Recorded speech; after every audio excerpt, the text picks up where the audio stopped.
빨리 시작을 하도록 하겠습니다. 오늘 할 양이 많지 않기 때문에 고린도 전후서를 하려면 그래서 고린도 전후서에서 제목을 교회와 성도라고 이야기했습니다. 고린도서에 대한 그 세 가지 축, 그리고 교회와 교회에 있었던 이슈들, 그리고 편지에 관한 틀을 보도록 합니다. 고린도서의 세 기둥, 첫 번째 이제 컨텍스트. 고린도서를 이해할 때는, 읽을 때는 고린도서가 쓰여지게 된 배경을 이해하는 것이 대단히 중요합니다. 그렇지 않으면 내용이 상당히 복잡해지기 때문에. 그래서 우선 고린도시라고 하는 것은 당시에 국제무역의 중심도시였습니다. 그래서 상당히 경제적으로 풍성한 도시였고, 또 이 항구 도시다 보니까 굉장히 여러 가지 좀 윤리적으로 문란한 도시였습니다. 그리고 여기 특별히 이제 그 비너스, 이제 그리스 지방이니까 비너스 신전이 있어서 이 여사제들만 거의 1000명이 있을 정도로, 그래서 고린도시가 굉장히 좀 방탕하고, 그리고 헬레니즘의 특징인 철학적인 디스커션이 굉장히 많았던 그러한 도시입니다. 그리고 이 고린도 교회는 지난 사도행전 때 우리 공부한 것처럼 바울이 2차 전도 여행 때 개척이 된 교회죠. 그래서 우선은 이 교회가 생기게 된 배경을 좀 먼저 좀 살펴보려고 합니다. 고린도 교회를. 그래서 교회가 생성이 되고 만들어져 가는 과정, 왜 고린도 교회에 그러한 갈등들이 일어날 수밖에 없었는가를 지금 좀 보려고 해요. 그래서 사도행전 17장 16절에 보면은 바울이 아덴에서 이제 그 성의 우상이 같은 것을 보고 상당히 격분합니다. 그래서 아덴은 바로 이제 고린도 오른편에 있는 도시죠. 그리스 남쪽에. 그래서 거기에서 바울이 이제 고린도로 옮겨오게 되는데, 그래서 이러한 그 아덴에서 이렇게 어떤 그 현지인들과 또 유대인들과 이렇게 디스커션하고 토의하는 과정에서 좀 나름대로 좀 그 디프레스된 요소가 있었던 것 같아요. 뭐 사도행전 자세하게 나오진 않지만, 그래서 일단 이렇게 해서 고린도로 가게 됩니다. 그러다 보니까 통상적으로 이 바울이 어떤 선교지로 전도지로 갈 때는 혼자 가지 않고 대부분 이렇게 이제 같이 동행하는 사람들이 있었습니다.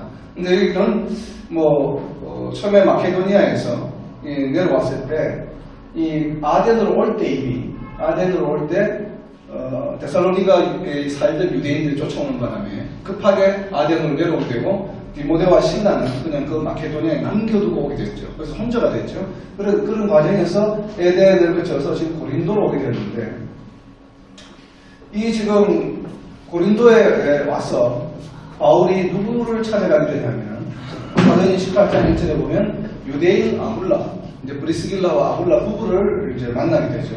그래서 이제 이 고린도에 드디어 가정교회가 생기게 됩니다. 그래서 이 과정을 지난번에 공부했던 우리 사도행전을 좀 보면 방금 말씀드렸던 이제 그런 내용들이 여기 고린도 교회가 형성되는 것이 바로 28장 이 부분인데, 그래서 이 베레아를 거쳐서 베레아에서 유대인들에게 데살로니가 유대인들에게 쫓겨서 이렇게 피신을 해서 아덴으로 왔죠. 그래서 아덴에 와서 이렇게 여러 가지 그 철학자들과의 디스커션 이러한 것을 통해서 상당히 낭만을 하고 이 고린도 교회를 간 것으로 보입니다. 그래서 보면 여기 고린도 교회 갔을 때 아까 잠시 본 것처럼 이 브리스길라와 아굴라를 만나러 갔다라고 되어 있죠. 그래서 아시다시피 브리스길라 아굴라는 로마에서 왔죠. 그래서 이제 클라우디아 이 황제의 칙령에 의해서 유대인들은 다 로마를 떠나라고 했기 때문에 떠나서 이쪽에 고린도에 왔는데, 이 사람들의 직업이 뭐냐면 천막을 만드는 사람이었다 이 말이죠. 그래서 이 클라우디아 칙령 때문에 유대인들이 로마에 살던 유대인들이 굉장히 많이 고린도로 이동하는 걸로 보여집니다. 이 아굴라 이 부부뿐만 아니라 많은 사람들이. 그런데 이 천막이 바로 뭐냐면 집이죠. 집. 이스라엘 유대인들한테는 그 집이죠. 그래서 그 집을 만드는 그 사업을 했기 때문에 상당히 아굴라와 브리스길라는 굉장히 선업을 하고 있었던 것 같아요. 그래서 이제 바울이 그 얘기를 듣고 자신도 천막을 만드는 사람이기 때문에 같이 여기에 조인을 합니다. 그리고 이제 동업은 아니지만 어쨌든 협업을 하게 되죠. 생활 자체를. 그래서 여기에서 이제 함께 이 아굴라 부부와 함께 생활을 하면서 이제 복음을 이 부부에게 먼저 전하게 되고, 이제 여러 가지로 해서 가정교회를 시작하게 되는데, 그러는 와중에 이제 비로소 그 마게도니아에 남겨두었던 신라와 디모데가 마게도니아로부터 이제 고린도로 옵니다. 바로. 그래서 아덴 시장 바로 왔죠. 그래서 이제 본격적인 이제 유대인들과 이런 회당에서 이제 설교를 하게 되고, 그리고 또 이 회당 유대인들과의 이제 갈등 이런 것 때문에 나중에 이방인에게 가리라 이러고 이제 이방인의 포커스를 맞추는 이제 역할을 하게 되죠. 그래서 여기 적는 걸 보면 이제 여기에서 한 1년 6개월 정도 이렇게 사역을 하고 나서 다시 이제 아시아로 돌아가는 과정에서 브리스길라와 아굴라를 데리고 갑니다. 근데 그때 가기 직전에 어떤 일이 있었냐면은 유대인들이 이제 고소를 하게 되죠. 그러니까 여기에 법정에다가. 그래서 거기에서 디베이션 했는데 그 아가야 지역을 맡고 있던 갈리오 총독이 아무 죄가 없다 그냥 나가라 한단 말이죠. 그래서 나가라고 했을 때 이 유대인들이 흥분한 유대인들이 바로 바울이 이 승교를 하고 이제 본격적으로 하고 있었던 디도 유스도의 집 바로 옆에 있던 회당장 소스데네를 잡아서 이제 그 법정 앞에서 구타하는 사건이 일어납니다.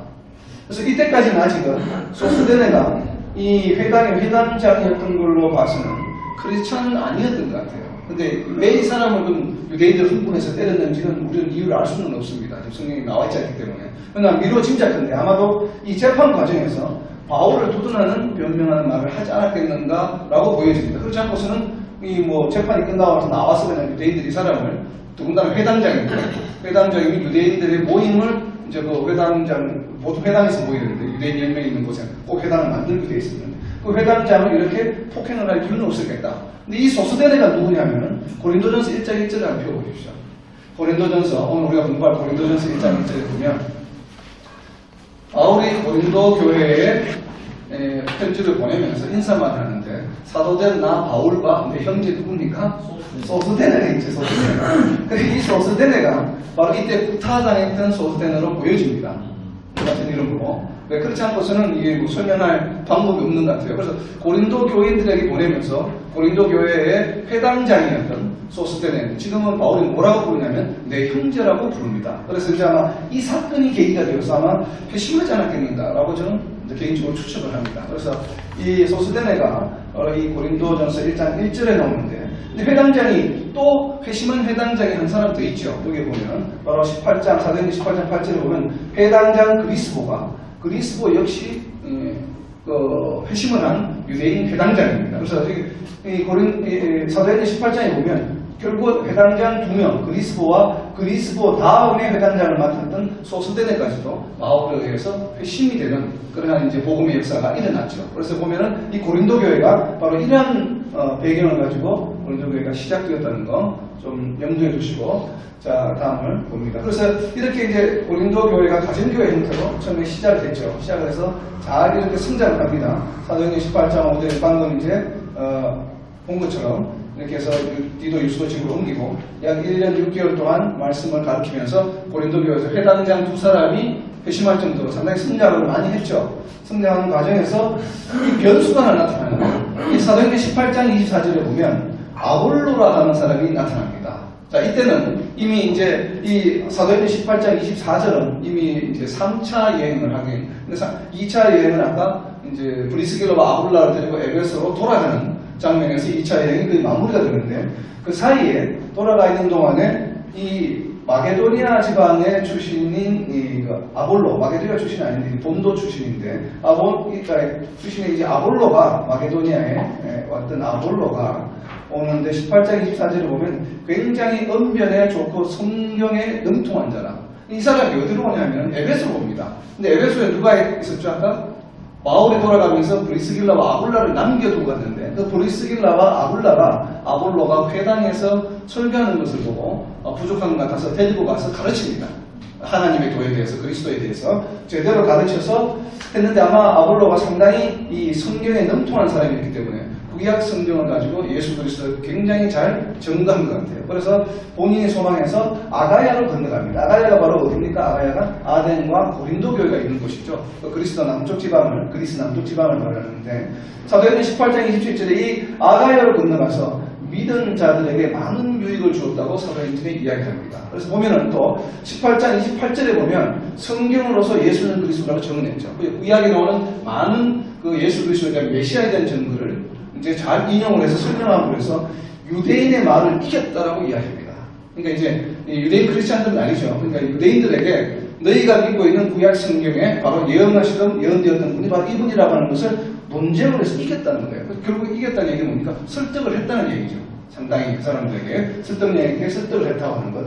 이것이 바로 이제 바울, 조금 전에 본 바울하고는 다르죠. 바울은 대적하여 유대인들을 비방하니까 그냥 내가 너희들에게 전하지 않고 이방인에게로 가겠다라고 이렇게 돌아서 버렸는데, 이 아볼로는 이러한 동일한 이 유대인들을 오히려 성경으로서 잘 설득을 해서 유대인을 이겼다라고 되어 있습니다. 그래서 많은 유익을 남겼다. 그래서 이것이 바로 아볼로와 바울의 차이인데, 그래서 아볼로는 아마 상당히 이 논리적으로 은변이 좋은 데다 설교를 잘했던 것 같아요.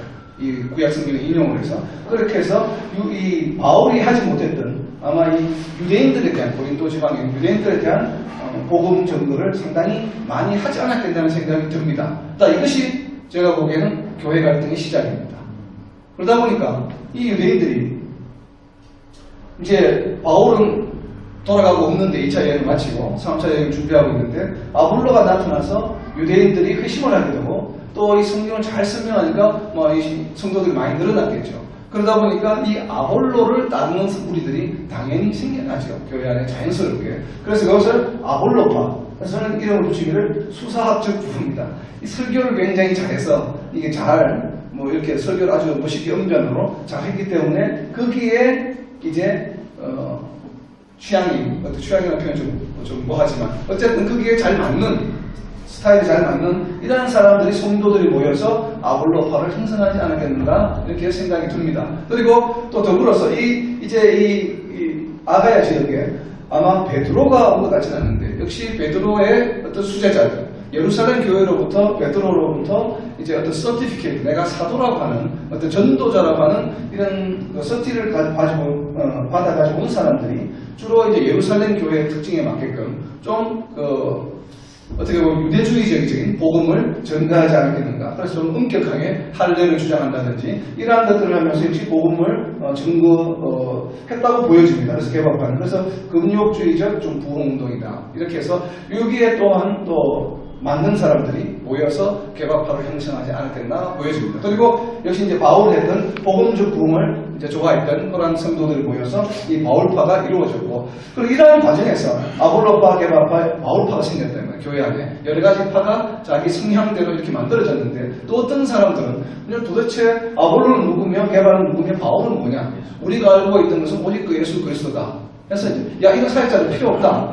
왜 이렇게 너희들끼리 싸우고 서로 이러냐? 그러니까 우리는 차라리 그냥 우리끼리 다이렉트로 예수님을 믿겠다. 그래서 이런 그리스도파, 어떤 경건적 부흥의 이러한 성향들이 나타나지 않았겠는가라고 생각을 해봅니다. 그래서 이렇게 지금 그 초대교회, 그 당시에 지금 이 고린도 교회에 네 파가 굉장히 설교에 이렇게 잘 이끌려가는 사람들, 그리고 조금 더 전통적이고 기본적인 금욕주의적 신앙생활을 또 지향했던 사람들, 그리고 이제 예수 그리스도, 은혜와 감사, 이런 어떤 복음적 부흥에 또 지향했던 그런 사람들, 그리고 다 필요 없이 그냥 우리는 오직 예수 그리스도를 다이렉트로 믿겠다. 어떻게 보면 무교회주의 비슷한 그런 경건적 부흥운동, 우리는 무조건 경건하게 생각하겠다. 이러한 네 부류의 파들이 생겨서 교회의 분란이 상당히 많이 생기지 않았겠는가 생각을 해봅니다.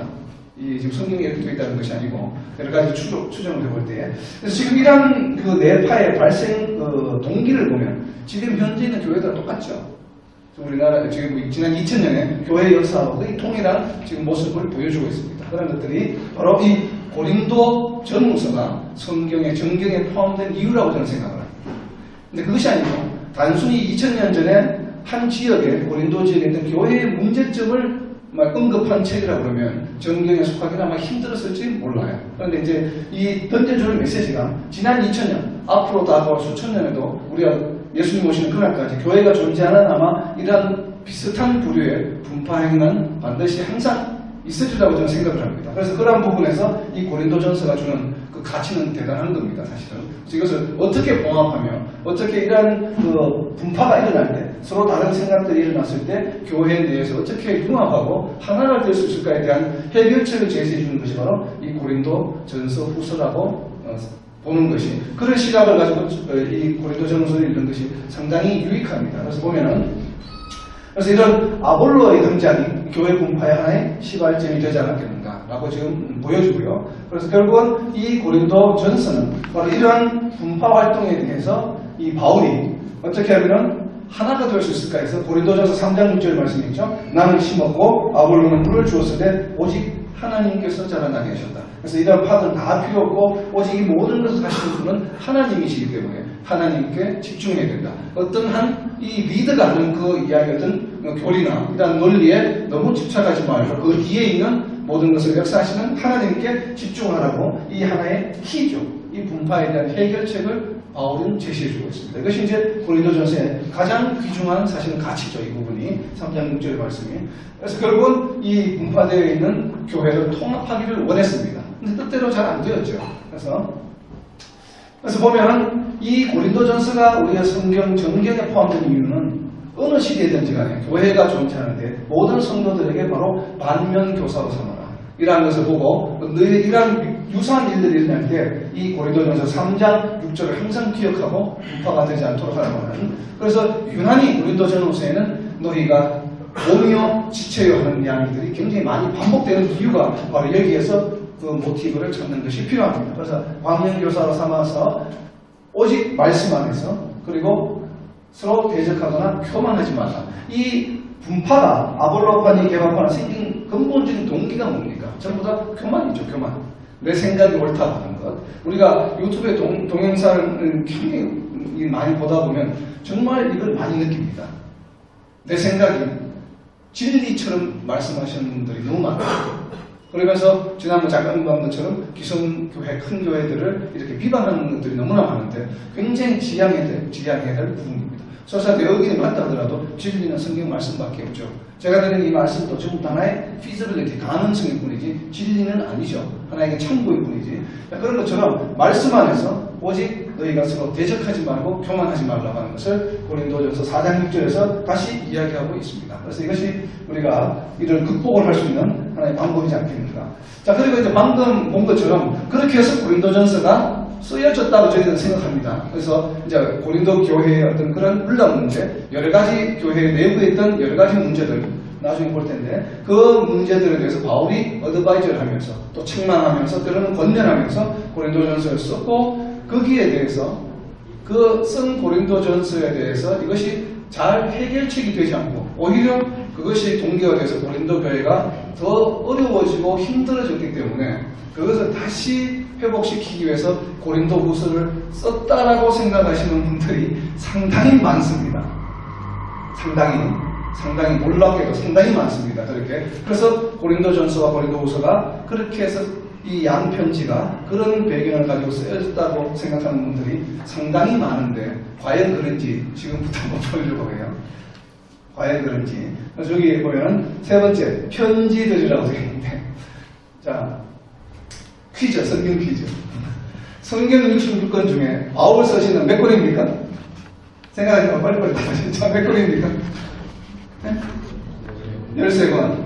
자, 그러면 지난번에 잠깐 이야기했죠. 바울은 몇 개의 지역교회에다가 편지를 썼습니까? 응? 7교회였죠. 7개. 갈라디아는 뭐, 한 지역을 보고 한 지역을 보고. 그러니까 7개였죠. 에베소서 뭐, 갈라디아서, 고린도, 데살로니가 이렇게 하면 다 합치면 로마까지 7개입니다. 7개 교회. 자, 그러면 바울은 고린도에 몇 편을 썼습니까? 편지를. 응? 고린도에 바울이 편지를 몇 번 썼죠, 지금? 응? 고린도 전서, 고린도 후서 해서 2번이라고 이제 생각하시는 분들이 많죠. 이제 그런 건 질문 안 하죠, 원래 제가. 이게 이제 방금 이야기했던 고린도전서 후서의 연관 관계를 이해하지 못하면 고린도후서를 이해하기가 대단히 어렵습니다. 그래서 이제 그 부분을 좀 보려고 하는데 여기 몇 번 물음표 놓은 거는 2번이 아니라는 얘기겠죠, 당연히. 자, 보면 고린도전서 5장 9절을 봅니다. 고린도전서 5장 9절을 보면 자, 고린도전서를 쓰면서 고린도전서를 기록하면서 바울이 5장 9절에 뭐라고 이야기를 하냐면 내가 너희에게 쓴 편지에 음행하는 자들을 사귀지 말라고 했지 않느냐. NIV 성경, 한글 성경이라서 잘 해석이 잘 안 되시면 NIV 성경을 보면 NIV 성경에 뭐라고 되어 있냐면 I have written you in my letter. 지금 I'm writing이 아니에요. I have written. 현재 완료형. 경험이죠. 경험을 나타내는 현재 완료. 내가 이미 예전에 편지를 보낸 적이 있어요. 이렇게 바울이 이야기한다는 거죠. 내가 전에 썼던 이 편지에 너희가 음행하지 말라고 하지 않았느냐. 그런데 왜 자꾸 음행을 하느냐? 라고 하면서 쓴 게 무슨 편지라고요, 지금? 지금 고린도전서 쓰고 있는 거예요. 그러면 바울이 고린도전서 쓰기 전에 편지를 썼다 안 썼다? 썼죠. 한번. 자, 여기서 벌써 이제 두 번은 틀렸죠. 벌써 이제 두 번이 됐기 때문에 자, 틀렸어요. 이거는 확실합니다. 지금 고린도전서 5장 9절에 분명히 I have written이라고 쓰여있기 때문에 이거는 뭐 확실하고. 자, 그렇게 해서 이제 쓰지 말라, 사귀지 말라고 했는데 너희가 했기 때문에 내가 고린도전서를 지금 쓰는 거거든요. 그래서 그러면 이 전에 I have written한 이미 썼던 편지에 음행만 있었겠느냐 하는 게 아니죠. 그래서 그 이미 이전에 보낸 서신서에 자기가 서신에 이 고린도 교인들이 무엇을 잘못했는지에 대해서 쭉 적었을 텐데 어린뿐만 아니라 그런데도 잘 하지 못했기 때문에 고린도전서에서 다시 기록했다 이 말이죠. 그 부분을. 그래서 교인들의 보냈던 첫 번째 보냈던 교인들이 어떤 문제점들이 있었는지 잠깐 보고 가겠습니다. 빨리 이거는 중요한 얘기는 아니기 때문에. 그래서 교회에서 일어났던 모든 문제들의 궁극적인 두 동기는 코즈는 뭐냐면 자기 중심적인 생각과 인간의 한계입니다. 자기 한계에서 일어났던 교회 내부의 문제점들인데 첫 번째가 바로 분쟁이자 아까 조금 전에 보았던 자아와 교만이죠. 그런 것들이. 그리고 자기를 자랑하지 말라고 이거는 고린도 전서를 기준으로 해서 그 이전에 보냈던 편지에서 유추해보는 겁니다. 어떠한 문제점들을 거론했었는지 미리. 그래서 자랑하지 말라. 다 교만에 대한 것들이죠. 그리고 너희가 송사하지 말라. 세상 법정에 가서서 송사하지 말라는 내용이 있고 이런 것들은 뭐예요? 다 자기의 자존감 이런 것 송사들이 다 자존감 때문에 그런 거죠. 자아 교만들 이런 것도 자기 중심적인 생각들 때문에 교회 내에 문제점들이 일어났던 것들이고 그리고 인간의 한계 자기 한계에서 일어났던 문제점들이 바로 보면은 이런 음행에 관한 문제 자기가 어떤 욕구를 조절하지 못하는 것에 대해서 일어났던 문제 이것도 어떻게 보면 교회 내에 엄청난 잘못된 윤리적인 행위를 범했는데도 불구하고 그냥 내버려 두는 것은 성도 간에 무관심한 거죠. 옆에서 무슨 일이라도 그냥 내버려 두는 거 이러한 부분들이 있었고 그리고 이제 우상숭배했던 재물 왜 우상숭배했던 재물 왜 문제가 되냐면은 고린도가 어떤 도시라고요? 거기에 비너서 신전 그 다음에 그리스의 수많은 신전들이 많았다 이 말이에요. 그래서 다신교 그 사람들이 늘 제사를 지내는 음식이 남죠. 그 음식을 시장에 내다 팔았다 이 말이에요. 근데 유대인들이 자기도 모르게 그런 음식들을 사서 먹을 수 있는 상황이 되어버렸죠. 그래서 이 음식이 굉장히 심각하게 사실 문제가 되는 겁니다. 이 음식 문제가. 그럼 그렇게 시장에 파는 것을 우리가 사서 먹어야 되냐 말아야 되냐. 그죠? 얼마 전에 한국에서 유대인들이 모여서 회의를 한 적이 있다고 해요.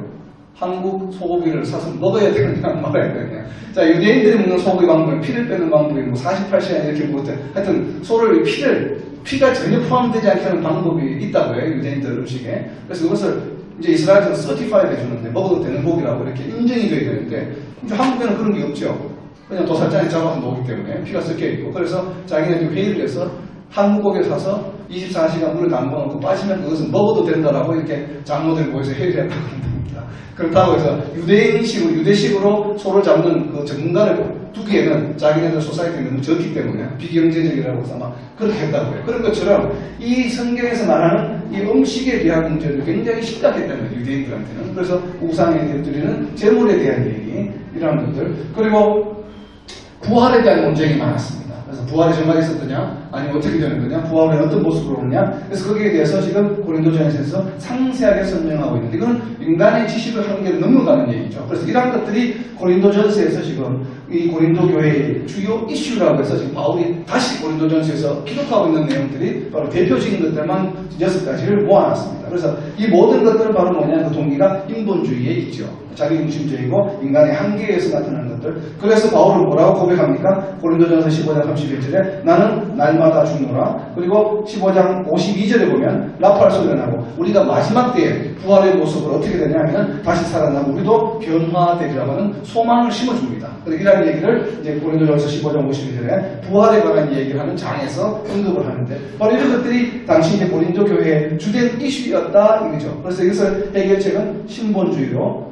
그리고 성령으로 자기 부정하는 날마다 자기를 죽이는 바울처럼 자기 부정을 하고 말씀대로 돌아가는 이것이 이러한 문제점들이 있는 교회의 치유책이라고 하는 것을 지금 고린도전서에서 다시 기록하고 있는 겁니다. 지금 바울이. 그래서 고린도전서를 기록했는데 고린도전서를 기록하기 전에 바울이 한 번 더 편지를 보냈다고 하는 것은 이제 이 고린도전서 5장 9절을 통해서 알 수 있는데 문제는 이제 이 고린도 후서입니다. 이 고린도 후서. 제가 이 부분에서 이번 가장 많은 시간은 이걸 고린도 후서를 공부하는데 요 논리를 지금 찾아내는데 상당히 많은 힘이 들었는데 어느 누구도 이렇게 확실하게 설명을 하고 있는 데가 없기 때문에 서로 주장하는 바가 다 틀려서 한번 지금부터 이제 잘 한번 들어보세요. 자, 보면은 고린도후서 2장 4절을 보시면 고린도후서 2장 4절을 보면 내가 마음에 큰 눌림과 걱정이 있어 많은 눈물로 너희에게 썼노니. 그래서 혹자는 이 편지를 눈물의 편지라고 별명을 붙입니다. 그래서 저도 구별을 위해서 눈물의 편지라고 이야기합니다. 자, 우리가 눈물의 편지가 무슨 편지예요? 고린도후서 2장 4절에서 언급하고 있는 내가 지금 바울이 마음에 큰 눌림과 걱정이 있어서 많은 눈물로 너희에게 썼다.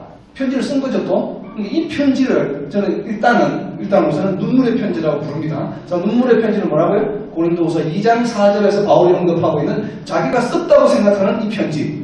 이 편지가 무슨 편지냐 이거예요. 이게 대단히 중요합니다. 그래서 이 편지. 자, 다시 이제 고린도후서 7장 12절에 가면 또 나옵니다. 7장 12절에 보면 내가 너희에게 쓴 것은 그 불의를 행한 자 때문도 아니요 그 불의를 당한 자를 위한 것도 아니다. 편지를 썼다고 이야기하죠. 바로 이 7장 12절에 있는 쓴 것은 고린도후서 2장 4절에 있는 눈물의 편지입니다.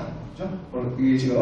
이게 다 어디에 나오는 거예요? 고린도후서를 쓸 때 지금 나온 겁니다. 고린도후서를 쓰는 중에 이렇게 표현을 하는데 또 한 구절 더 봅니다. 고린도후서 7장 8절에 보면 내가 편지로 너희를 근심하게 하는 것을 후회하였으나 지금은 후회하지 아니하면 그 편지가 너희로 잠시만 근심하게.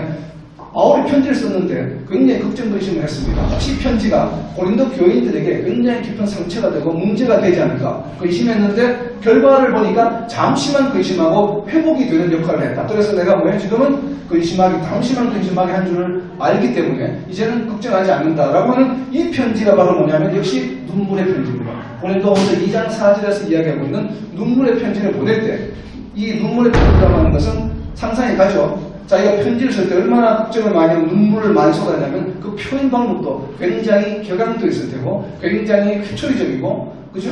그러니까 혹시 이 편지를 받는 고린도 교인들이 마음에 상처나 이런 챌린지를 받지 않을까 근심을 할 정도로 굉장히 강한 표현들이 많이 들어간 눈물의 편지입니다. 그래서 이 편지들을 보냈는데 그러나 걱정을 많이 했는데 지금 보니까 큰일이 없었고 잠시만 근심하다가 회복이 되었구나 라고 하는 얘기인데 자 그러면 바울이 자기가 써서 보낸 이 편지에 대해서 고린도 교인들이 이렇게 잠시만 근심하고 회복이 되었다고 하는 것을 어떻게 알게 되었을까 라고 하는 것이 대단히 중요합니다. 어떻게 알게 되냐면은 자 고린도후서 7장 6절에 보면 7장 6절에 한번 보세요. 고린도후서 7장 6절에 보면 누가 옵니까? 지금 바울은 지금 아시아를 떠나서 마게도니아로 갔습니다. 마게도니아를 갔는데요. 마게도니아로 가기 전에 뭐라고 해요? 내가 드로아에서 아직 디도를 만나지 못하니 우리가 마음이 굉장히 서운하다. 무거운 발걸음으로 일단 마게도니아로 갑니다. 마게도니아로 가서 그 마게도니아에 누가 오냐면은 마게도니아에 있을 때 바로 디도가 옵니다. 7장 6절에 고린도후서 7장 6절에 디도가 오는데 디도가 7장 6절에 오죠. 그래서 7장 6절에 와서 디도가 이제 보고를 합니다. 고린도 교회 교인들이 이제는 조금밖에 7장 8절이죠. 그러니까 조금밖에 근심하지 않고 이제 다 이렇게 되었습니다라고 보고를 하죠. 그렇죠? 그 장면이 고린도후서 7장에 나오죠. 고린도후서 7장에. 그래서 고린도후서 7장에서 고린도후서 전체를 통틀어서 고린도후서를 제대로 이해하기에 키 역할을 하는 굉장히 중요한 구절이 있습니다. 고린도후서 7장 16절을 보시면 16절이 그래서 대단히 중요합니다. 고린도후서 7장 16절이 없었더라면 고린도후서를 제대로 이해하기가 상당히 어려웠을지 모릅니다. 자, 지금 고린도후서 7장 6절에서 디도가 왔죠. 마게도니아에 있는데 디도가 와서 디도가 보고를 한 것을 듣고서 바울이 뭐라고 이야기합니까? 7장 16절에 내가 본사의 너희를 신뢰하게 된 것을 대단히 기뻐한다.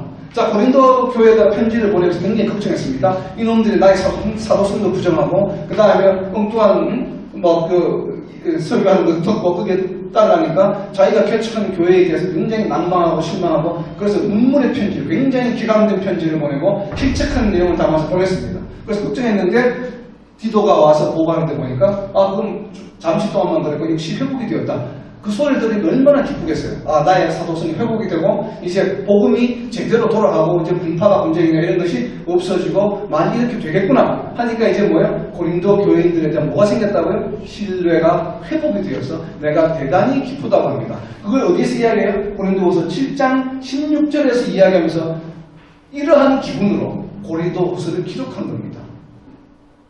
맞죠? 그렇게 왜 그러한 기분으로 고린도후서를 기록했다는 걸 어디서 알 수 있냐면 고린도후서 12장 18절을 보면 알 수 있습니다. 고린도후서 12장 18절을 보면 지금 내가 이렇게 기록한 이 편지를 누구에게 다시 들려보내요? 다시 I am sending Dido, 타이터스. 디도가 왔죠. 마게도니아로 바울을 만나러 보고했습니다. 그래서 그 보고를 듣고 굉장히 기뻤습니다. 그래서 다시 기록합니다. 적어서 이건 누구에게 다시 들려보내요? 디도에게 다시 내가 너희에게 보낸다 이 말이에요. 디도가 이때 가져갔던 것은 뭡니까? 바로 고린도 후서를 들고 다시 갔죠. 자, 이러한 고린도 지금 교회가 어느 정도 자기가 보낸 편지에서 변화되고 사도성을 인정하게 되고 이런 것들 모두 하면서 기쁜 마음으로 고린도 후서를 기록해서 디도에게 들려보냈다 이 거예요. 그런데 이 고린도 후서가 과연 고린도 전서를 보냈는데 이 사람들이 잘 하지 않고 오히려 더 악화되어서 그것을 힐난하고 책망하기 위해서 쓴 고린도 후서라고 이야기하면 맞다 틀리다? 내용이 맞지 않다 이 말이에요. 그래서 고린도 후서를 왜 사람들이 그렇게 착각을 하게 되냐면 고린도 후서의 1장부터 쭉 나온 2, 3, 4장의 내용들이 바울의 사도성에 대해서 다시 이야기하고 있기 때문에 그래요. 그래서 이제 그런 착시현상이 일어나죠. 전서를 보냈는데 얘네들이 또 말을 안 들으니까 나의 사도성을 강조하게 해서 다시 썼다고 생각을 하는 겁니다. 대부분 그렇게 생각하는 이유가. 그런데 과연 그럼 7장 16절에 있는 내용 내가 너에게 신뢰가 회복이 돼서 기쁜데 나의 사도성을 왜 다시 이야기했냐면 다시 예전 모습으로 돌아가는 것을 염려해서 높아심에서 다시 한 번 더 정확하게 설명하는 것이지 그것이 잘 안 됐기 때문에 다시 책망하기 위해서 격앙돼서 쓴 모습이 아니라는 거예요. 이 고린도후서의 모습은. 그래서 고린도후서를 바라보는 시간이 조금은 변화되어야 됩니다. 그렇지 않으면 고린도후서를 이제 아까 전자처럼 일반 내용처럼 굉장히 전서에 대한 불만에 대해서 강하게 지칭한 것으로 볼 수밖에 없어요. 그 앞 내용들을 보면 더군다나 10장 이후의 내용도 그렇고 그러나 이 7장 16절이 바로 키가 된다는 이유가 이미 신뢰를 회복한 상황에서 다시 기강된 모습으로 표현을 쓸 이유는 없죠. 오히려 조심해서 다시는 그런 식으로 하지 말라는 건 다시 한번 정리하는 의미에서 야 나의 사도성 이런 거야 라고 다시 한번 못을 박는 재확인하는 측면에서 쓴 것이지 책망하거나 필책하게 쓴 부분이 아니라고 하는 것을 우리는 고린도후서를 볼 때 우선 이해를 해야 됩니다. 자, 여기서 누가 와서 보고하고 누가 다시 고린도후서를 들고 갔다고요? 디도입니다. 디도. 자, 그래서 이 고린도후서 8장 17절에 보면 그가 권함을 받고 더욱 간절함으로 자원하여 디도가 고린도에서 지금 바울한테 보고하러 왔는데 자기가 자원해서 내가 다시 가겠다고 했습니다. 이 골치 아픈 데야 고린도가. 그럼 다시 가고 싶겠어요? 안 간다 이거는 안 간다 다시는 가기 싫은데 그 얘가 있죠. 아볼로가 그랬죠. 아볼로가 고린도에서 아까 살리겠다고 그랬죠. 분명히 언변을 잘했는데 그러다가 다시 에베소에 와서 바울을 만납니다. 그래서 바울이 권면합니다. 너희가 몇 번이나 합니다. 한두 번도 아니고 여러 번 기회 있을 때마다 야 고린도로 다시 돌아가서라. 아볼로 절대로 안 갑니다. 그랬다. 왜? 보기도 싫다면 다시는 거기는 왜? 그만큼 자기는 문제가 있다는 것을 경험했기 때문에. 그런데 여기는 뭐예요? 이거는 자기가 더욱 간절함으로 자원해서 자기가 꼭 가겠다 다시. 그래서 갔다요. 그래서 가면서 이제 12장 18절에 이제 바울이 내가 기도를 보낸다라고 하면서 고린도후서를 들려 보냈습니다. 자, 그러면 이 눈물의 편지가 과연 고린도 전서이냐 아니면 다른 편지냐 하는 거예요. 지금부터는 이게 과연 고린도 전서일까 아니면 고린도 전서 이후에 다시 한번 또 바울이 쓴 다른 편지일까?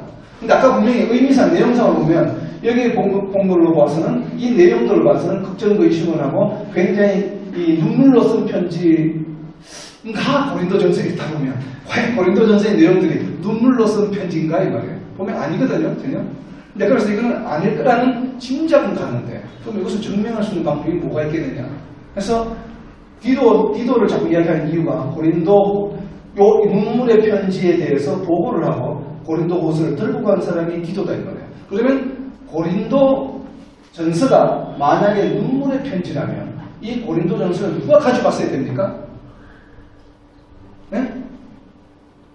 지금 디도가 갔다가 와서 보고했죠. 지금 바울에게 보고했는데 뭐에 대해서?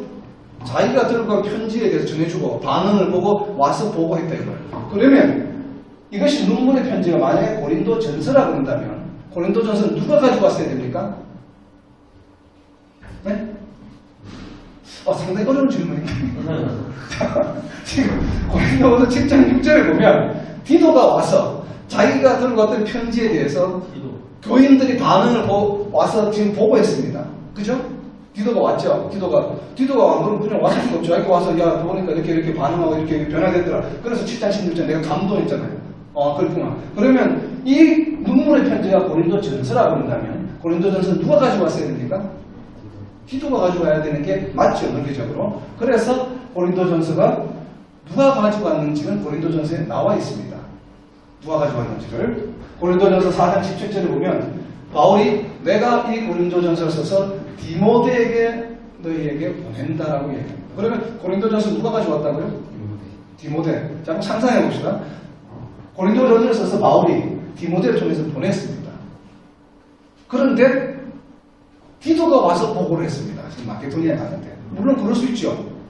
그럴 수 있죠. 디모데 갔지만 마침 가보니까 거기 디도가 있어서 디모데가 감기가 들어서 야 네가 대신 가서 좀 보고해. 그렇게 해서 보고해서 디도를 보냈다라고 이야기하면 반론을 제기하면 할 말이 없죠. 우리가 논쟁을 할 때 그렇게 이야기해버리면 그걸로 충분히 그럴 수 있으니까. 아니면 디모데가 야 내 대신 네가 좀 가. 내가 좀 더 여기 지켜보고 있을 테니 보고해. 이렇게 했을 수도 있어요. 그렇죠? 그런데 그렇지 않고 디모데는 그때 이 디도가 바울에게 보고하러 왔을 때 디모데는 이 고린도에 없었습니다. 없었다는 거죠. 없었다는 것을 제가 발견했죠. 디모데가 없었다 이 말이에요. 디모데가 지금 고린도에 계속 있다 그러면 방금처럼 그런 가정을 얼마든지 출연해서 반박을 할 수 있는데 문제는 이 당시에 디도가 바울에게 보고하러 왔을 때 디모데는 고린도에 없었습니다. 그것을 어디서 알 수 있습니까? 고린도후서 1장 1절을 보면 알 수 있죠. 바울이 고린도후서 편지를 보내면서 바울과 형제 디모데는 고린도에 있는 우리 형제들에게 편지 쓴다. 지금 디모데가 누구랑 있어요? 지금? 바울과 있어요. 바울과 고린도서 쓸 때. 그러면 디모데는 어디에 있다 지금? 마케도니아에 있다는 겁니다. 바울과 같이. 그런데 디모데가 언제 고린도전서 들고 갔어요? 이미 고린도전서 들고 갔다가 다시 왔다는 얘기죠. 왔죠? 분명히 디모데는. 그러면 고린도전서가 눈물의 편지라고 한다면 만약 디모데가 이걸 들고 갔으면 갔다 왔을 때 이미 디도가 보고할 내용들을 다 보고했다 바울에게? 상식적으로 보고했죠. 디모데가 와가지고 바울 선생님 좀 기다리세요. 내 줘서 디도가 올 때 보고할 때까지. 그랬었겠느냐 이 말이에요. 그렇지 않다 이 말이에요. 이미 이 지금 디도가 언급하고 있는 이 내용들은 고린도 전서에 대한 교회인들의 반응을 보고한 것은 아니다라고 보는 거죠. 이 내용이 복잡합니까? 조금 헷갈리죠? 자, 디모데는 이미 왔어요. 왔기 때문에 디모데는 이미 고린도 전서를 보내는 것에 대해서 보고를 했습니다. 보고를. 이제 시나리오를 정리합니다. 디모데가 고린도 전서를 보냈는데, 보내고 나서 디모데는 돌아왔습니다. 돌아와서 바울에게 보고합니다. 고린도 전서를 보냈더니만 사람들이 이렇게 반응합니다. 거기에 대해서 바울이 이제 화가 납니다. 나의 사도성을 부정하고 그렇게까지 내가 눈물로 그렇게 했는데 얘네들이 고린도 전서를 보냈더니 그렇게 반응해. 그래서 격앙을 합니다. 그래서 눈물의 편지를 씁니다. 다시 고린도 전서보다 훨씬 더 강한 어조로 확실하게 채찍을 해서 편지를 써서 보내는데 고린도 전서를 들고 갔던 디모데를 보내지 않고 이번에는 선수를 체인지합니다. 디도를 보냅니다.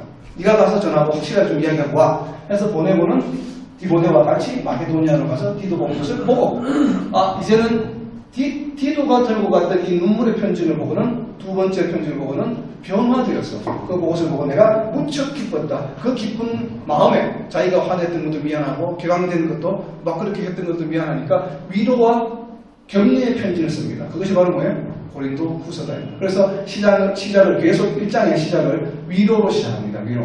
그리고 너희가 서로 용서하라고 이야기합니다. 용서란 단어가 무엇이냐? 용서와 위로에 대한 얘기가 고린도후서 1장에 나옵니다. 1장 거의 절반가량을 용서하라, 위로하라는 이야기를 합니다. 왜? 자기가 이미 이제는 7장 16절에 말씀하는 것처럼 기쁜 마음으로 신뢰가 회복되기 때문에 그런 이야기를 하고 있다는 거죠. 그래서 이 고린도전서와 고린도후서에는 디도가 들고 갔던 눈물의 편지가 하나 더 있다.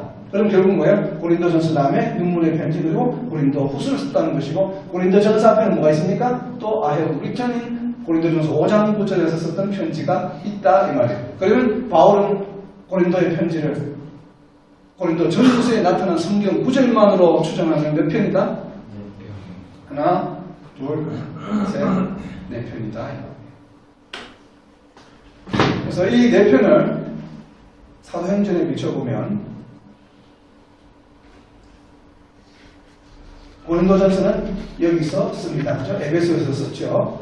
그리고 고린도후서는 마케도니아에서 씁니다. 그래서 여기가 약 AD 56년, 57년 정도를 봅니다. 고린도후서. 바로 로마서 쓰기 직전에 3교인도 로마서 썼기 때문에 같은 연도에 거의 썼을 가능성이 상당히 높죠. 아니면 해가 바뀌었든지 연말 연초가 됐든지.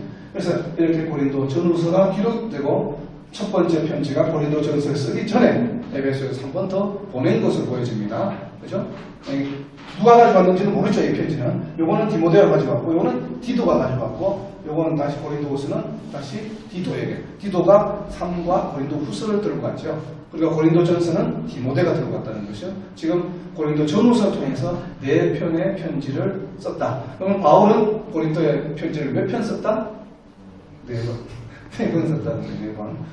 그래서 고린도 전서는 바로 이 첫 번째 보낸 편지에 대해서 다시 재차보면 권면의 내용들이 상당히 많습니다. 권면의 내용. 그리고 고린도 후서는 바로 위로에 관한 편지입니다. 실책이나 책망이 아니라 위로하면서 다시 한 번 더 생각을 정리해주는 내용들로 고린도 후서는 담고 있어요. 그래서 보면은 고린도 후서 13장 5절에 보면 마지막 장에 보면은 믿음 안에서 너희가 뭐야? 시험하고 너희 자신을 확정하라. 이게 고린도 후서의 핵심 메시지입니다.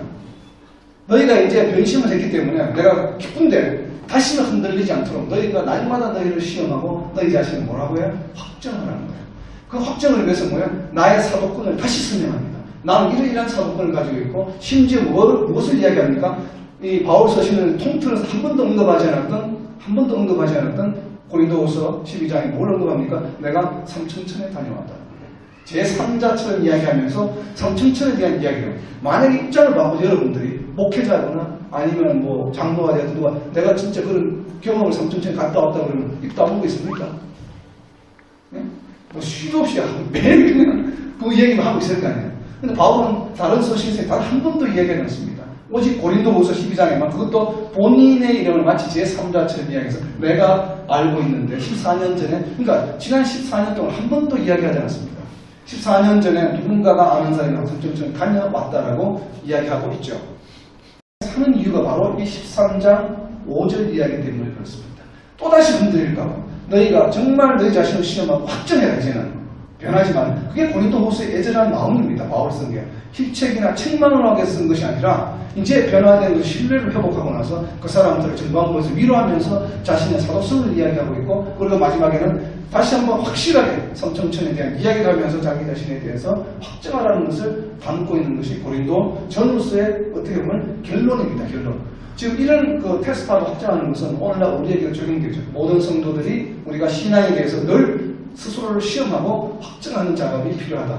이것이 바로 고린도 전후서의 가치라고 하는 거죠. 그래서 이제 보시면 컨셉트가 여러 가지가 나오는데 이건 뭐 고린도 전후서에서만 나오는 것이 아니라 이 바울 서신에 이르는 중요한 컨셉 중에 하나입니다. 물론 이 몸과 육신이라는 얘기를 혼용해서 씁니다. 혼용해서 쓴다는 것이 원어에서 혼용해서 쓴 것이 아니라 한글로 번역될 때 육신이 몸으로 번역되고 몸이 육신으로 번역된 것이 많습니다.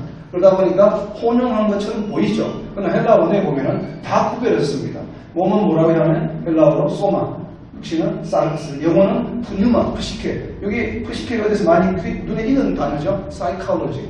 사이칼로지 헬라어의 어근입니다. 이게 푸시케. 그래서 우리의 생명, 육신이 있는 동안에 이 땅에 이생에 있는 동안에 생명을 말할 때 바로 이 푸시케, 혼이라고 이야기를 하고 지금 바울은 푸뉴마, 이것은 성령이죠. 영적인 존재. 그래서 간단하게 말씀드리면 쉽게 설명드리면 몸과 영, 그러니까 소마와 푸뉴마는 무한한 겁니다. 영원한 존재. 나중에 우리가 부활했을 때 보서 중생을 거듭한 사람, 옛사람의 죽을 수밖에 없는 육신을 버리고 영원한 몸으로 바뀐 것.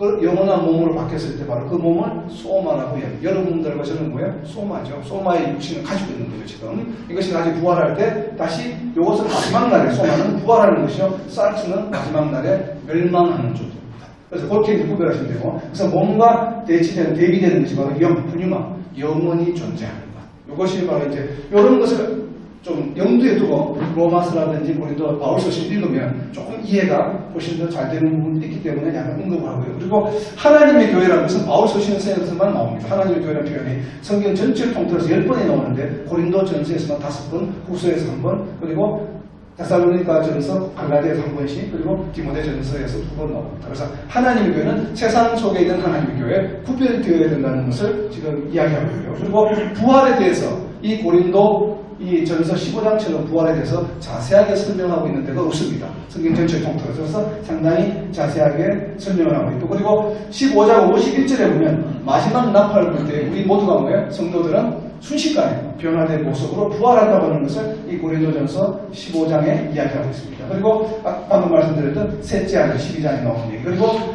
또 고린도후서 5장 1절에 보면 재밌는 표현이 나옵니다. 하늘에 있는 영원한 집, 하늘에 있는 영원한 집이 뭐예요? 그 영원한 집을 고린도후서 5장에 지금 우리가 덧입어야 된다고 이야기합니다.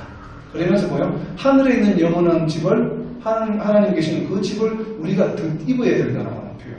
이 표현이 나오는데 굉장히 중요한 표현이죠. 그래서 이 표현은 바로 뭡니까? 누가복음 17장 21절에 있는 표현과 같은 겁니다. 너희 안에 하나님의 나라가 있다고 하는 것. 마태복음 12장 28절에서 이야기하죠. 너희에게 이미 하나님의 나라가 임했다. 바알세불을 물리칠 때 사람들이 이야기했죠. 귀신을 가지고 귀신을 쫓는다고 했을 때 바로 그때 나오는 예수님의 음식이 뭐냐면, 내가 만약에 너희가 그랬다면 너희에게 이미 하나님의 나라가 임했다. 우리가 하나님의 나라를 이야기할 때 하나님의 나라가 어디 있다고요? 우리에게 임했다고 하는 표현이 바로 여기 고린도후서 5장에서 다시 비슷한 뉘앙스의 문구가 바로 하늘에 있는 영원한 집을 우리가 덧입어야 된다. 우리가 그 하늘의 영원한 집을 뱉는 순간 어떻게 된다고요? 죽을 수밖에 없는 죽음이 육체가 생명이 죽음을 이기게 된다는 표현이 이 고린도후서 5장에 나옵니다. 5장 초반부에. 그래서 이런 부분들을 이제 개념을 굉장히 우리에게 좀 이해하기 힘든 개념을 그래도 인간의 언어를 표현할 수 있는 가장 잘 표현, 그나마 가장 잘 표현하는 부분들이 바로 이 고린도 전후서에 있다고 하는 것. 이것이 굉장히 중요한 개념이죠. 그리고 이제 여러 가지 카운셀 교회 분파에 대해서, 교회 질서에 대해서, 성전에 대해서 봤는데, 그리고 고린도 전후서에 걸쳐서 가장 많은, 어떻게 보면 좀 비중을 차지하고 있는 바로 은사에 관한 겁니다. 교회 안에 은사가 있다고 하는 사람들이 많기 때문에 스스로가. 그래서 그 은사에 대해서 설명을 할 때 중요한 표현이 나오죠. 12장 4절에서 6절이 대단히 중요합니다. 은사가 어떻게 해서 주어지는지, 바로 이 은사 중에 종류 중 하나가 예언이요 방언이 있기 때문에 그래요. 그리고 사랑도 은사다. 그래서 은사가 우리에게 어떻게 오는지를 삼위일체 하나님을 들어서 은사가 우리에게 어떻게 임하는지 설명하고 있는 데가 바로 이 12장 4절에서 6절입니다. 12장 4절 보시면 어떻게 되어 있습니까? 은사를 누가 줍니까? 은사는 다양한데 성령님은 하나다. 성령께서 우리에게 은사를 주십니다. 자, 은사를 성령께서 우리에게 주시는데 그 은사에 따라서 5절에 보면 우리 주님과 예수님을 하죠. 주님께서 우리에게 뭘 주시냐면 직분을 주십니다.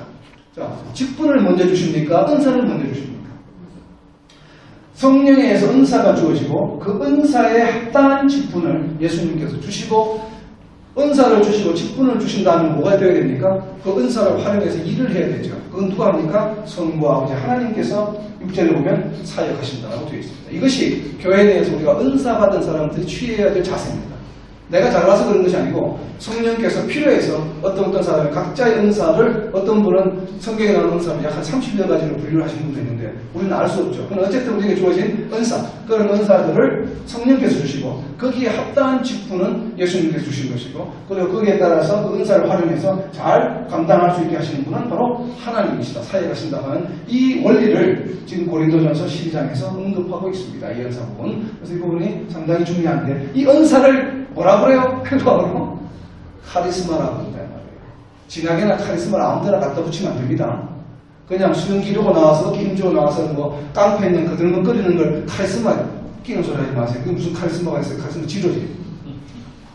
그런 건 카리스마 있는 게 아니에요. 카리스마 뭐예요? 빵이야, 빵. 카리스마는 뭘 카리스마라면 하나님이 프리기프트로 주신 은사를 카리스마라고 이야기합니다. 이게 헬라어에서 나온 말이에요. 영어에서는 K가 아니고 C로 바뀝니다. 요거는 지금 헬라어예요. KH라고 썼는데, 카리스마라고 하는 것은 하나님이 주신 프리기프트, 재능을 말하는 겁니다. 이것이 카리스마지. 그냥 거들먹대고 폼 잡는 걸, 그런 걸 카리스마라고 이야기하진 않아요. 전혀. 그래서 하나님이 주신 은사, 바로 재능이죠. 이 은사는 누가 주신다고요? 성령께서 주신 것을 우리는 카리스마라고 이야기합니다. 성령께서 가르치는 은사를 주셨다? 가르치는 카리스마죠. 성령께서 찬양하는 은사를 주셨다? 그것이 바로 카리스마입니다. 찬양의 카리스마. 성령께서 구제하는 은사를 주셨다? 구제의 카리스마가 있다고 그러죠. 그죠? 근데 성령께서 남을 보필하고 돕는 은사를 주셨다? 바로 돕는 카리스마가 있는 것이지, 수용 빌고 거들먹거리는 게 카리스마가 아닙니다. 그런 카리스마는 없습니다. 그건 폭행이야. 거들먹거리는 건 악인들이 하는 것이지, 성령께서 그런 카리스마를 주지 않습니다. 그래서 성도들은 절대 앞으로 카리스마라는 단어를 그렇게 쓰면 절대 안 된다? 절대 안 됩니다. 카리스마라는 단어는. 그걸 함부로 쓰는 거 아니에요. 카리스마라고 하는 것은 하나님께서 교회의 몸에 지체인 우리 성도들이 함께 지어져 간다는 걸 했죠. 이야기했죠. 뭐 어디서 왔습니까? 에베소서 2장 22절. 외우기 쉽죠? 2가 3개입니다. 에베소서 2장 22절에 뭐라고 되어 있어요? 성령 안에서 하나님께서 거하실 만한 처소가 되기 위해서 뭐예요? 우리 주 예수 그리스도 안에서 우리가 함께 지어져 간다. 거기에 필요한 것이 뭐예요? 카리스마입니다. 하나님께서 거하실 만한 처소가 되기 위해서 우리 주 예수 그리스도 안에서 우리가 성도들이 함께 지어져 갈 때 필요한 것이 뭐예요? 성령께서 주시는 바로 카리스마다. 카리스마는 그렇게 쓰는 거예요. 그럼 그게 언제 필요하다? 가정에서도 필요하죠. 가정에서도 함께 지어져 가야 되고 교회에서도 함께 지어져 가야 되죠. 그럴 때 우리 성도들에게 필요한 것이, 여러분들이 사모해야 될 것이 바로 뭐냐면 더 큰 은사, 더 큰 카리스마를 사모해야 된다. 이럴 때 쓰는 것이 바로 카리스마라고 하는 것 기억하시고. 그래서 고린도전서 5장 5절에 굉장히 중요한 개념입니다. 고린도전서 전체를 통틀어 제가 이것을 요절이라고 뽑은 이유는 굉장히 중요한 컨셉이기 때문이에요. 보면 이런 자를 사탄에게 내주었으니 이는 육신은 멸하고 영은 주에서 나는 구원을 받게 하느니라. 이 얘기의 전문은 뭔가면, 뭔가 구원받은 성도가 죄를 지었습니다. 그런데 하나님께서 어떻게 하냐면 이 죄 지은 성도를 사탄에게 맡겨버립니다. 넘겨주고, 그래서 죽게 합니다. 근데 우리는 구원받았기 때문에 죄를 지면 안 죽어야 된다고 생각하잖아요. 근데 그것은 나중에 마지막 심판날에 영원한 심판에 대한 죄의 사건 사망이 그런 의미지, 육신의 죽음을 의미하는 것은 아니다. 그러면 육신의 죽음은 성도라도 잘못하면 벌을 받아서 사탄에 넘겨서 죽을 수 있다는 것을 지금 보여줍니다. 바울은. 우리가 출애굽기에 봤죠? 여호와가 어떤 분이신지. 용서하시되 반드시 책임을 물으신 하나님이라는 걸 여기서 보여줍니다. 그렇죠? 출애굽기 6장 33절에 모티브가 된 거죠. 용서하십니다. 분명히 죄를 사해 주시는데 그것에 대한 징벌은 절대로 면하지 않으신다고 분명히 말씀하셨어요. 출애굽기 6장 33절에서. 그걸 지금 보여주고 계시죠. 이런 자를 사탄에게 내주고서 이는 육신을 멸하고, 그런데 육신을 멸했지만 사탄은 여기서 죽게 했지만 우리 인생에서 삶의 이생에서 삶을 마감시켰지만, 그리고 마지막 날 주님 오시는 날에는 뭐예요? 아까 얘기했죠. 푸뉴마는 소마는 구원하시겠다 이거예요. 자, 육신이 여기서 지금 내가 여기서 지금 교통사고 나서 죽는다? 이런 것들이 징벌일 수도 있고 그냥 이럴 수도 있죠. 한 곳에 몰아갈 수는 없지만, 그러나 그것이 징벌일 수도 있다 이 말이에요. 징벌일 수도 있다. 그래서 그거는 구원받은 것이 탈락한 것이 아니고 죄에 대해서 징벌하신 것일 뿐이고, 마지막 날에 소마와 푸뉴마는 구원해 주신다 이거예요. 왜? 구원받은 존재이기 때문에. 이건 뭐하고 또 연결됩니까? 우리가 로마서 11장 29절에 있었던 뭐예요? 하나님께서 선택하신 부르신 은사는 절대 후회하지 않으신다는 것. 그리고 8장 39절에 있었죠. 높음이나 깊음이나 세상에 어떤 피조물이라도 뭐예요? 우리 주 예수 그리스도 안에서 우리에 대한 사랑을 끊을 수 없느니라. 죄를 지어서 내가 좀 혼을 내야 되겠다고 하시긴 하시지만, 징벌하시지만, 그래도 그 영과 푸뉴마와 소마는 내가 구원해 주시겠다는 것. 결코 포기하지 않으신다고 하는 것을 지금 이 고린도전서 5장 5절에서 보여줍니다. 이것이 우리 성도들에게 경각심을 일으켜야 된다는 거예요. 이 성경 구절이. 그래서 우리가 잘 명심해서 신앙생활 해야 되겠다고 해서 이 5장 5절을 요절을 뽑아놓은 겁니다. 자, 고린도후서 아까 말씀드린 7장 16절, 이게 이해가 안 되면 고린도후서의 방향이 완전히 달라지기 때문에 7장 16절을 요절로. 그래서 고린도전서를 한마디로 이야기하면 바울의 바로 신앙입니다. 바울의 신앙이요, 또 성도의 삶의 길잡이가 되어주시는 중요한 거. 자, 이제 빨리 중요한 내용들 다 커버를 했습니다. 이제는 스트럭처 구조를 첩탑을 볼 텐데, 보시면 고린도전서는 16장으로 되어 있고, 아까 말씀드린 1장부터 4장까지는 사도성에 대해서, 복음에 대해서 이야기합니다. 복음에 대해서. 그래서 같은 마음으로 온전히 하라. 십자가에 보면 여기서 이야기하는 십자가의 도, 예수님이 그리스도시라는 것, 십자가에 죽으시고 부활하셨다는 이 소식은 구원받은 성도들에게는 하나님의 능력이요 지혜지만, 그러나 유대인들, 표적을 원하는, 표적을 사모하는 유대인들에게는 이것은 뭐예요? 끄리끼는 일이요. 그리고 철학을 좋아하는 이런 헬라인들에게는 뭐냐 하면은 어리석은 일로 보여진다. 사람이 죽었다 살아나는 게 말이 되냐? 어리석은 일이라고 이렇게 된다고 하는 내용들이 지금 여기 1장에 나와 있습니다. 그리고 바로 이러한 믿음은 이 믿는 성도들에게는 하나님의 능력이 되고 지혜가 되는 것은 바로 무엇 때문에 그래요? 성령께서 우리에게 그런 믿음을 주시기 때문에 하는 얘기가 2장에 나오는 거죠. 그러면서 이제 3장, 육신에 따라서 분쟁하는 것에 대해서는 바로 너희가 하나님의 집이다라고 이야기합니다. 3장에서 바로 너희가 하나님의 집이요, 그 하나님 집이 어디에 기초를 두고 지었냐면 예수 그리스도의 틀을 두고 너희가 바로 하나님의 집으로 지어졌다고 하는 내용을 지금 3장에서 이야기하고 있습니다. 그래서 이제 4장에서는 바로 나는 누군가 하면 바울은 바로 하나님의 이러한 비밀, 앞에서 이야기한 1장, 2장, 3장에 이야기한 하나님의 비밀을 맡은 자가 바로 나다 이 말이에요. 나다. 그래서 이 1장, 2장, 3장, 4장 그래서 다 합치면 뭐가 됩니까? 복음의 원리에 대해서 다시 설명하고 있는 겁니다. 이것을 사도성을 설명하고 있다고 시각으로 봐도 되죠. 사도에 대해서 이야기를 하고 있지만. 그러나 전체 내용을 다 합쳐보면 뭐야? 결국은 그리스도라고 하는 이 십자가의 돈을 하나님의 능력의 지혜요, 그것을 믿게 하는 것은 성령이요, 그리고 너희가 바로 그런 하나님의 집이요, 그리스도의 틀에서 세워졌다. 그리고 그런 것을 전하는 하나님의 비밀을 맡은 자가 바로 나다 이 말이에요.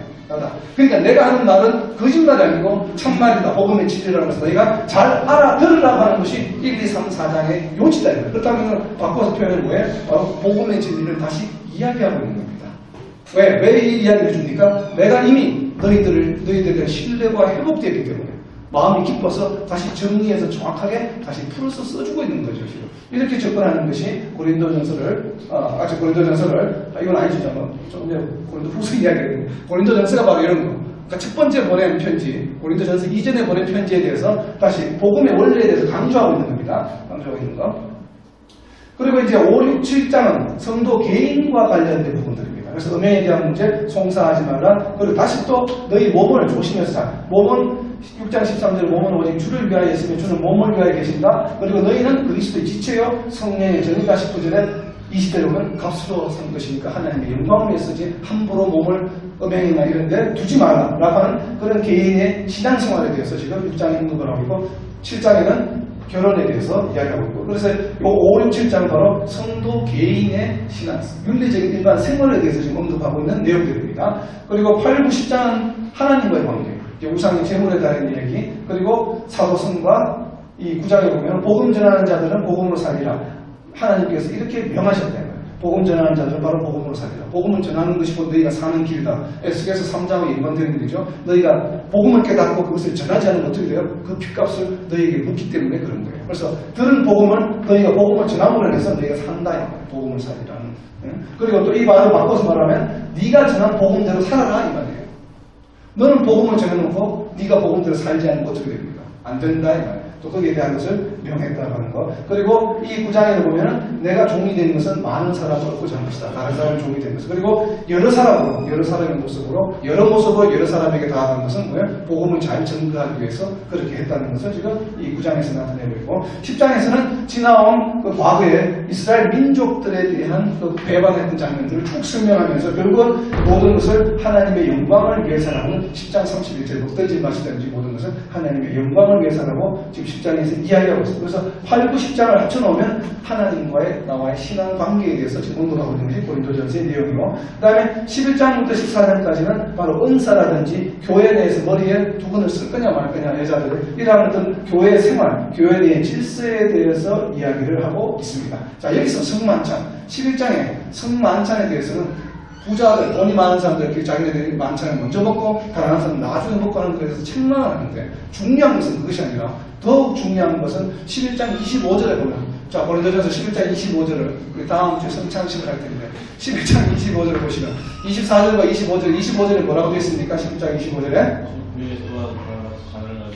자, 내 피는 새 언약이라고 말씀하셨죠. 그리고 나를 기념하라 라고 하죠. 자, 우리가 성찬을 할 때 대부분 여기까지 이해합니다. 떡은 내 몸이니 너희가 시행할 때마다 나를 기억하라. 피는 뭐예요? 새 언약이니 역시 행할 때마다 나를 기념하라. 왜 기념하고 예수님을 기억해야 됩니까? 뜻과 잔으로. 왜 합니까? 우리가 구원받았다는 것에 대해서, 십자가의 도에서 구원받았다는 것에 대해서 감사하는 마음이 있을 수 있겠죠. 그죠? 기억하고 기념하라고 하는 것은. 그러나 예수님께서 분명히 이 성찬을 할 때에 너희가 나를 기억하고 기념하라고 하는 분명한 이유가 있습니다. 그 이유를 바울은 설명하고 있기 때문에 이 고린도전서 10장이 대단히 중요합니다. 성찬을 매주 하는 교회도 있지만 어쨌든 성찬하는 근본적인 이유가 바로 뭐냐면은 11장 26절에 있습니다. 떡을 먹고 잔을 마실 때는 뭐예요? 주의 죽으심과 오실 것을 전하라 해요. 성찬을 하는 근본적인 목적을 바울은 뭐라고 이야기하고 있냐면은 예수님이 오셔서 죽으심과 부활하신 것을 예수님이 다시 오실 때까지 전하라 해요. 전하기 위해서 너희가 떡이 내 몸인 것을 너희가 기억하고 잔이 새 언약인 것을 너희가 기념하면서 뭐래요? 전하라 해요. 파수꾼의 역할을 감당하라고 하는 것이 성찬의 목적이라고 지금 바울은 설명하고 있습니다. 물론 성찬은 예수님을 기억하고 기념하는 것이죠. 한 발 더 나아가서 바울은 왜 기억하고 기념해야 되는가 하면 전하기 위해서. 전하지 않는 성찬식은 의미가 있다 없다? 의미가 있다 없다? 바울의 논증에 의하면 11장에 의미가 없다 이거예요. 너희가 맨날 기억하고 기념만 하고 있으면 뭐하냐 이 말이에요. 그걸 왜 기억하고 기념해야 되느냐? 11장 26절. 내가 다시 올 때까지 그것을 뭐예요? 전하라고 하는 것이죠. 전하기 위해서 기억하고 기념하는 것이지. 너희가 기억하고 그냥 예 감사합니다라고 이렇게 아이고 나는 행복합니다. 이걸로 끝나라는 얘기가 아니에요. 기억하고 기념하는 궁극적인 목적은 그것을 너희가 전하라고 하는. 결국 세계명 이웃사랑에 대한 명령이죠. 그래서 이것이 바로 성찬의 중요한 모티브라고 하는 거 좀 기억하시고, 그리고 12장에 보면 은사는 여러 가지나 성령은 같다 이렇게 나오는 여러 가지 은사에 대해서 이야기하죠. 믿음, 소망, 사랑 중에 이런 모든 은사도 사랑이 밑바탕이 되지 않으면 안 된다라고 강조합니다. 사랑이 가장 큰 은사라는 것을 이야기하고 있고, 그리고 14장에 가면은 이제 예언과 방언이 있는데, 방언은 하나님께 하는 것이기 때문에 사람에게 하지 말라고 하고 있고, 그리고 방언하는 것은 여기 14절에 보면, 14장 14절에 보면 방언 기도는 마음의 열매가 없다고 이야기합니다. 왜요? 자기가 방언하는 내용을 모르는 경우에요. 그래서 방언하는 사람들 반드시 13절에 뭐라고 해서 통역에서 내가 알 수 있기를 기도하라고 합니다. 그러고서 방언하는 내용에 대해서 통역이 되어서 자기가 이해를 해야 되는데, 자기가 이해하지 못하고요, 자기 영이 하나님과 교제하고 이야기하는 것이기 때문에 자기의 마음에는 뭐예요? 열매가 없다 이거예요. 그래서 15절에 뭐라고 되어 있습니까? 기도할 때는 영과 마음으로 기도와 찬송을 하라고 오히려 바울은 권면합니다. 바울은 지금 방언을 막 하라고 부추깁니까? 안 부추깁니까? 내용을 보면 방언이 좋지만, 영적인 교제 좋지만 반드시 전제 조건이 뭐냐면 통역이 되어야 된다는 거예요. 통역이 되지 않는 것은 뭐예요? 마음의 열매가 없기 때문에 차라리 영과 마음으로 기도하는 것이 낫다고 바울은 지금 가르칩니다. 그래서 교회 내에서 내가 방언하니까 너는 방언 못하는 사람을 업신여기지 말라 이 말이에요. 주의 치시는 그런 걸 가지고 교회에 분란을 만들지 말라고 지금 바울은 이야기하고 있죠. 그래서 14절 22절을 이야기합니다. 방언은 믿지 않는 자들을 위한 표적이다. 그러니까 믿지 않는 사람들이 그것을 보고 신기하게 생각하는 것. 여기에 대한 표적일 뿐이지, 표적이라고 지금 조금 이렇게 정리를 지금 바울은 하고 있죠. 그래서 이러한 은사로 인해서 교회 내에 분란이 있지만, 은사는 뭐예요? 각 지체들에게 필요한 것을 주어진다고 했죠. 왜 주어졌습니까? 에베소서 2장 22절 함께 지어져 가기 위해서 필요한 카리스마를 각자에게 주어진 것이 은사이기 때문에 그 은사에는 크고 적음이 없다 이 말이에요. 그러면서 또 바꿔서 이야기하면서 너희는 더욱 큰 은사를 사모하라고 이야기합니다. 12장 31절에 보면 너는 더 큰 은사를 사모하라. 왜? 더 큰 은사를 사모하라는 얘기는 내게 지금 주어진 은사를 잘 활용하고 있고 또 다른 은사를 계속해서 기도하면서 사모하라는 얘기예요. 어떤 은사가 크고 작고 이런 의미가 아니라 그런 의미에서 지금 이야기하고 있고, 그래서 이렇게 이제 AD 56년의 고린도전서는 쓰여진 것을 보고 복음의 원리, 그리고 성도의 올바른 삶, 하나님과의 올바른 관계, 올바른 교회의 질서, 그리고 사랑이 최우선이라고 하는 거, 16장 14절이 바로 고린도전서의 결론입니다. 고린도전서가 이렇게 여러 가지 내용들을 보고 쭉 이야기가 되지만 결국 16장 14절에 가서는 뭐라고 이야기합니까? 너희가 모든 일을 함에 있어서 사랑으로 행하라. 이것이 결론입니다. 고린도전서에. 고린도 분란이 있었던 고린도 교회의 성도들에게 이런 것을 설명하면서 결론적으로 한 이야기가 16장 14절 너희는 모든 일을 함에 있어서 사랑을 하라. 이것을 받쳐주는 것이 13장이죠. 너희가 믿음과 소망, 사랑이 있지만 사랑이 가장 중요하다. 예언과 방언 모든 은사를 하더라도 거기에 사랑이 없으면 꽹과리와 같다고 이야기하는 것이 바로 13장이죠. 그래서 바로 이 16장 14절을 위해서 13장에 은사장이 있다고 봐도 과언이 아니겠죠. 그래서 사랑을 강조하고 있다는 바울이 고린도전서의 핵심은 그래서 교회 내의 질서와 사랑을 이야기하고 있다. 근데 뭐를 위해서? 교회에서, 교회 안에 있는 구성원인 성도들에 관해서 이야기하면서 바로 교회 내의 질서와 사랑에 대해서 이야기하고 있는 것이 바로 고린도전서입니다. 자, 이 내용을 고린도전서에 있다 보면 무언가 비슷한 내용이 있죠. 로마서가 탁탁 떠오르죠. 그래서 고린도전서 공부하는 순간 이게 로마서와 싱크가 맞는구나 라고 왜 우연하게 같이 16장이네 라고 해서 로마서를 보면 로마서를 그래서 제가 한번 비교를 해봤습니다. 로마서도 16장인데 방금 고린도전서에 보았던 여러 가지 행한 대로 보험하시는 것 그리고 그리스도 죽음에 대한 복음, 은사에 대한 얘기, 사랑이 율법의 완성이라고 하는 내용이 나오죠. 여기 13장에 보면 사랑으로 율법이 완성이 된다. 역시 사랑을 강조하고 있죠. 그래서 로마서가 뭐였습니까? 바로 복음과 사랑. 결론 역시 사랑이었죠. 고린도전서도 방금 사랑이었죠. 그래서 이 두 개를 같이 놓고서 이렇게 보게 되면 이런 게 나오죠. 양쪽이 굉장히 비슷한 요소들이 많아 보이죠. 자, 하나씩 보면 화살표를 따라가면 성령의 능력으로 여기에 있는 8장의 내용이 고린도전서의 2장으로 이어지죠. 그리고 5장에 있는 그리스도가 죽음에 대한 의미가 바로 그리스도의 복음에 관한 1장으로 이어지고 있고 내용이. 그리고 12장에 있는 바로 이 은사의 내용은 고린도전서에서 동일하게 12장의 은사로 이어집니다. 그리고 13장에 있는 이 사랑으로 율법을 완성한다고 하는 얘기는 13장의 결론인 13장 13절에 사랑, 믿음, 소망, 사랑으로 이어지고 있죠. 그리고 여기 2장에 있는 행한 대로 보호하시는 것은 바로 고린도전서의 5장에 있는 음행에 대한 책망과 권면 이런 것들이 이야기하고 있고, 그리고 로마서 14장에 있던 형제를 거리끼게 하지 말라, 바로 우상의 제물에 대해서 음식을 내가 먹지 않겠다, 형제들이 곤란한다는 이러한 내용들. 그리고 이런 형제를 거리끼게 하지 말라는 내용은 전체적인 개인 생활에 다 적용이 되고 있죠. 결혼에 관한 얘기. 바로 이렇게 이 로마서와 고린도전서가 먼저 쓰여지고 로마서가 나중에 쓰여졌지만 신약 성경에서는 로마서가 앞에 나와 있는 이유는 뭡니까? 바로 이렇게 로마서가 고린도전서의 상당 부분의 내용을 담고서 교리적인 측면에서 정리가 되어 있다고 하는 것이고, 고린도전서는 뭐예요? 각각 케이스별로 성도들에게 실질적으로 생활 속에서 일어났던 문제점들에 대해서 설명하고 있고, 그것을 어떻게 회복할 것인가에 대해서 보여주고 있는 뭐예요? 워크북이다. 그래서 고린도전서는 로마서의 워크북이다. 더 이해하기 쉽게 만들어놨기 때문에 고린도전서가 먼저 쓰였지만 로마서 뒤편에 비례되어 있다고 하는 것을 생각해 볼 수 있습니다. 이제 마지막 고린도후서는 아까 말씀드린 대로 고린도 교인들에 대한 신뢰가 회복되고 나서 기쁜 마음으로 적으면서 바로 그래서 나온 첫 번째가 전부 고난과 위로와 바로 이런 것이 이 서로의 자랑이 되라, 이제 화목한 회복되는 내용들이 나옵니다. 그래서 용서하고 위로한다. 그리고 2장에 보면은 재밌는 표현이 나오는 것이 내가 바로 우리 사도들이 그리스도의 향기다, 그리스도의 냄새다 라고 이런 것을 이야기를 하고 있고, 그리고 4장에 보면은 재밌는 표현이 나오죠. 하나님의 영광을 아는 빛을 우리 마음에 비추셨다. 4장 6절에 바로 이 보배를, 우리 질거릇 같은, 이게 보배죠. 하나님의 영광을 아는 빛, 이게 보배를 질거릇 같은 우리에게 주셨다. 그러니까 속 사람은 그래서 날마다 새로워져야 된다고 하는 얘기를 하고 있습니다.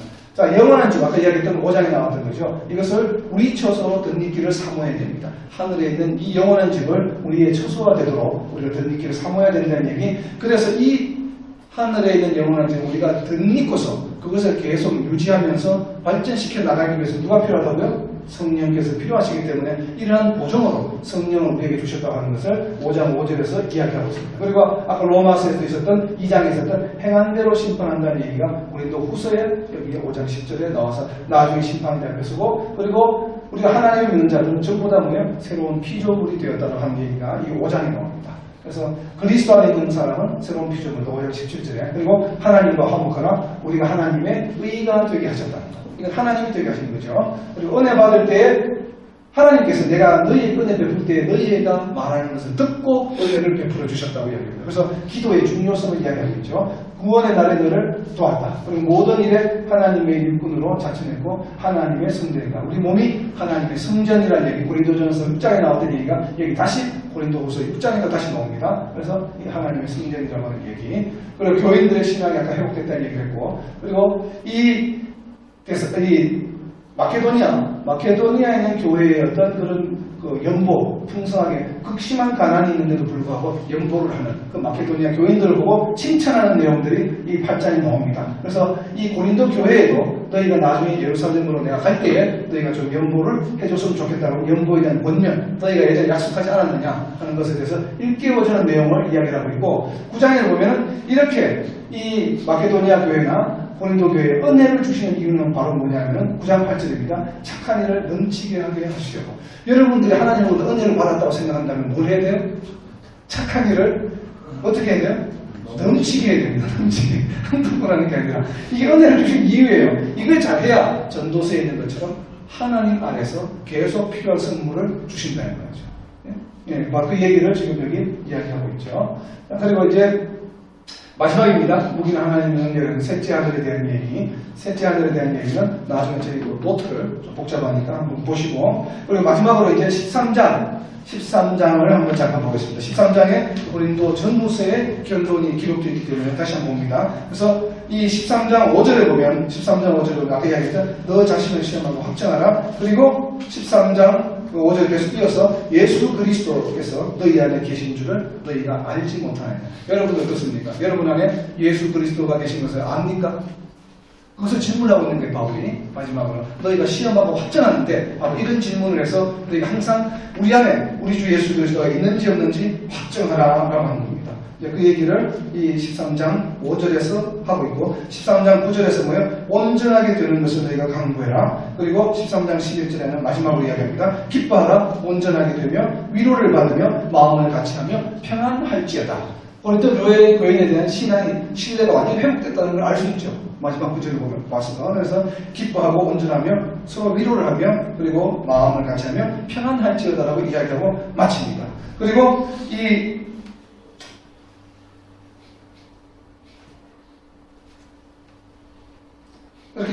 이렇게 해서 이제 고린도후서 전체에 대한 얘기가 나오는데, 전후서를 걸쳐서 중복돼서 나오는 얘기가 바로 너희 몸은 성전이다, 하나님이 거하실 처소라고 하는 것을 굉장히 강조하고 있습니다. 그래서 그런 부분들을 또 강조하고 있고, 그리고 이 부활에 관한 내용을 보다 보면, 부활에 관한 고린도전서 15장 8절에 보면, 15장 8절 한번 보고 이제 마지막으로 한번 볼게요. 15장 8절, 고린도전서 15장 8절에 보면 바울이 예수님이 부활하시고 나서 이제 여러 사도들에게 보여주고 뭐 예수님의 형제에게도 보여주고, 그리고 15장 8절에 뭐라고 되어 있습니까? 15장 8절에 맨 나중에 만삭되지 못하여 난 자 같은 내게도 보이신답니다. 이것이 바로 바울의 신앙 고백입니다. 신앙 고백이자 이것이 바로 부활하셨다는 것을 증거하는 것이요. 여러분들은 어떻습니까? 내게 만삭 같은 내게도 예수님께서 부활하신 모습을 여러분에게 보여주셨습니까? 이게 신앙 고백이 되어야 된다. 우리는 봤죠, 이미 성경을 통해서 한두 번도 아니고. 그래서 바로 이러한 신앙생활, 15장 8절이 맨 나중에 만삭되지 못할 남자 같은 내게도 예수님께서 부활의 모습을, 구원의 길을 우리에게 보여주셨다고 하는 것. 그리고 이 고린도후서 13장 5절에는 예수 그리스도께서 내 안에 계신 줄을 내가 알고 늘 시험하고 우리 자신을 확증해야 된다는 거죠. 그것을 오늘날 교회, 옛날 고린도 교회뿐만 아니라 오늘날 우리 교인들에게도 절실하게 필요한 우리 자신을 시험하고 확증하는 것입니다.